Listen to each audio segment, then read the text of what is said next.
towards this sort of value-based approach to social media or internet usage.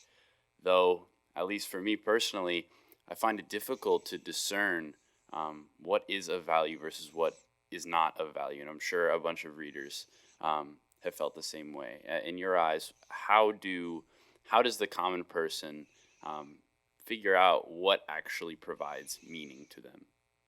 It's a good question because it's not something that's just waiting to be discovered in the sense of, oh, if I just give this 5 minutes thought, it'll be clear to me that these are the things I value. It's actually a complex process.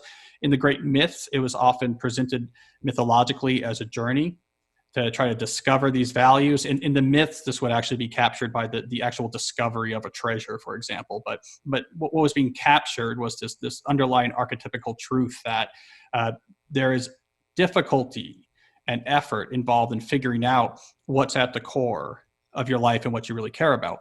The two activities more pragmatically that seem important is reflection and experimentation. And those are the two things I push that if you're going to do this 30-day declutter, the two activities I push for those 30 days is reflection. So again, like we were just talking about, you and your thoughts, trying to make sense of what's going on in your life, things that have happened to you, trying to build some structure for your life, and experimentation. Well, let me try this. Let me join this. Let me read this. Let me pursue this. And actually through action, there's a lot of discovery that happens. So that's what I recommend is experimentation, reflection, and the realization that it's a journey, and your goal is to refine your understanding of what's important to you over time, not to have a sort of one size fits all or one time only type activity, which is clear what they all are. I think one of the remarkable parts of the time that we're living in right now, where we still somewhat live in quarantine, although some places are still opening up, is so many people were so tapped in for so long. And now they're kind of coming out of their house, and there's almost this deep-seated feeling of, why did I spend all of my time on social media? So I think your message is more important now than ever.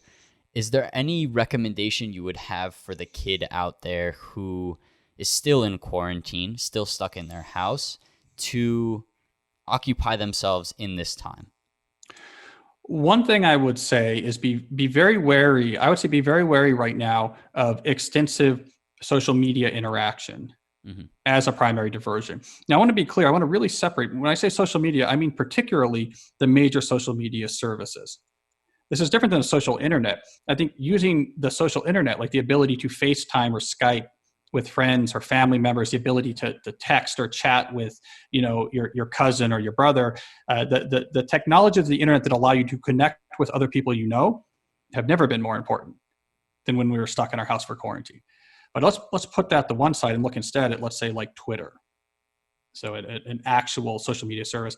I did an interview for GQ early in the quarantine where I said, I think part of the public health response to this to the pandemic really should be shutting down Twitter. Mm-hmm. And I sort of stand by that. Now, so why is that? Well, there's an important book I would recommend, to your audience. It's written by a great philosophy of technologist, academic named Neil Postman. He's late. He died in the 1990s or early 2000s. But he wrote this book called Amusing Ourselves to Death. And ostensibly it was about television and its impact, but it was actually a much deeper argument, building from the work of his mentor, Marshall McLuhan. He argued that the dominant form of media in a culture can actually change the way the way you understand the world, the way your brain operates. Your world can be changed by the dominant form of media. He argues, for example, the reason in part that the scientific revolution followed Gutenberg was not just because the printed book allowed information to spread easier, but actually interacting with long-form text changed the way that our brains work, the way that we thought. It made us able to do long-form thinking, systematic long-form thinking. And until we could do that, we couldn't invent science, right?